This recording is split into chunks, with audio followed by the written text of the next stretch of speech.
नमस्कार, एजुकेशन नगरी की खास पेशकश एजुकेशन बुलेटिन में आपका स्वागत है। मैं हूं ललित वर्मा। चलिए रुक करते हैं शिक्षा जगत से जुड़ी बड़ी खबरों की ओर। 53,749 पदों पर आयोजित हुई चतुर्श्रेणी कर्मचारी भर्ती में ओएमआर शीट भरने के साथ ही परीक्षा में फर्जीवाड़े के आरोप लगातार लग रहे हैं, जिसके बाद बोर्ड अध्यक्ष मेजर जनरल आलोक राज ने सोशल मीडिया पर पोस्ट करते हुए आरोप लगाने वाले युवाओं और छात्र नेताओं को चैलेंज किया था कि किसी एक दो की जानकारी भी अगर बोर्ड को दी जाएगी तो उसके खिलाफ कार्रवाई की जाएगी।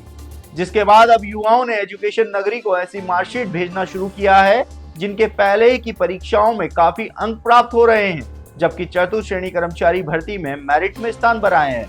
हालांकि अभ्यर्थियों द्वारा ये मार्कशीट भेजी जा रही है और इनकी जांच भी की जा रही है। साथ ही इन सभी मार्कशीट को अब कर्मचारी चयन बोर्ड को उपलब्ध करवाया जाएगा। ऐसे में देखना होगा कि अभ्यर्थियों द्वारा उपलब्ध करवाए जा रहे इन साक्ष्यों में कितना आधार है, साथ ही बोर्ड की ओर से इनको लेकर आगे क्या कदम उठाए जाते हैं। राज्य सरकार ने सेवा नियमों में अहम बदलाव करते हुए बड़ा निर्णय लिया है।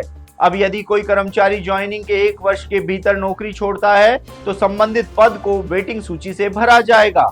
इससे पद लंबे समय तक रिक्त नहीं रहेंगे। आपको बता दें कि पहले पद पर ज्वाइनिंग करने के बाद खाली होने की स्थिति में वो बैकलॉग में चला जाता था, जिससे प्रतीक्षा सूची के अभ्यर्थियों को मौका नहीं मिलता था। और अब इस बदलाव से प्रतीक्षा सूची में शामिल होने वाले युवाओं को मौका मिल सकेगा। बजट घोषणा के तहत कर्मचारियों के हित में अन्य प्रावधान भी किए गए हैं। कर्मचारी की मृत्यु होने पर आश्रित पुत्र वधू को भी अनुकंपा नियुक्ति का अधिकार दिया गया है, जिससे परिवार को आर्थिक सहायता मिल सके। इसके अलावा आईएएस और राज्य सेवा अधिकारियों को विदेश में प्रशिक्षण की सुविधा भी प्रदान की जाएगी।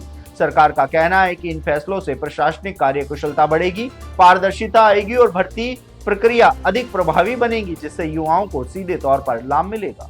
लाइब्रेरियन ग्रेड 3 भर्ती के तहत 648 पदों के लिए आयोजित प्रक्रिया में 5 दिसंबर को दस्तावेज सत्यापन पूरा हो चुका है, लेकिन 2 महीने बीत जाने के बाद भी अंतिम परिणाम जारी नहीं किया गया है। परिणाम में हो रही लगातार देरी से अभ्यर्थियों में असमंजस और चिंता का माहौल है। कई अभ्यर्थी दूर दराज क्षेत्रों से बार बार बोर्ड कार्यालय के चक्कर लगा रहे हैं, जिससे समय, धन और मानसिक तनाव का बोझ बढ़ रहा है। आज भी बड़ी संख्या में अभ्यर्थी बोर्ड कार्यालय पहुंचे और जल्द से जल्द अंतिम परिणाम जारी करने की मांग उठाई।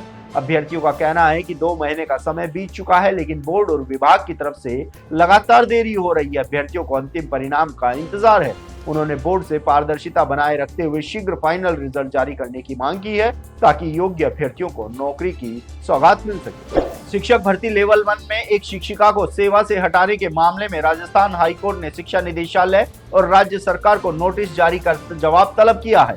यह आदेश याचिकाकर्ता रंजना चतुर्वेदी की याचिका पर जस्टिस आनंद शर्मा की अदालत ने सुनवाई के दौरान दी है। याचिकाकर्ता को पुनः मेडिकल परीक्षण के बाद सेवा से बर्खास्त कर दिया गया था, क्योंकि उसकी दिव्यांगता 40% से घटकर 30% पाई गई थी, जिसके विरुद्ध उन्होंने बर्खास्तगी और वेतन रिकवरी को चुनौती दी थी। अधिवक्ता हरेंद्र नील ने दलील दी है कि राजस्थान सर्विस रूल्स 1958 के नियम 19 के तहत की गई कार्रवाई गलत है, जबकि नियम 16 के तहत नियमित जांच आवश्यक थी। कोर्ट ने नोटिस जारी कर रिकवरी पर रोक भी लगा दी है। असिस्टेंट रेडियोग्राफर, लैब टेक्नीशियन व विभिन्न आरपीएमसी से संबंधित भर्तियों में मामलों में उच्च न्यायालय की खंडपीठ ने अहम निर्णय देते हुए याचिकाकर्ताओं को बड़ी राहत दी है।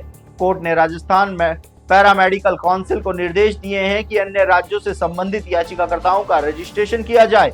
मामला उन अभ्यर्थियों से जुड़ा था जिन्हें आरोप के अनुसार आरपीएमसी द्वारा रजिस्ट्रेशन की अनुमति नहीं दी जा रही थी। इस पर अभ्यर्थियों ने हाईकोर्ट में याचिका दायर की थी। सुनवाई के दौरान याचिकाकर्ताओं के ओर से अधिवक्ता आनंद शर्मा और अधिवक्ता अरविंद कुमार शर्मा ने पक्ष रखा। दलीलें सुनने के बाद खंडपीठ ने रजिस्ट्रेशन की अनुमति देने के आदेश जारी की। तो ये थी शिक्षा जगत से जुड़ी तमाम बड़ी खबरें। कल फिर से आपके साथ रूबरू होंगे, तब तक के लिए नमस्कार।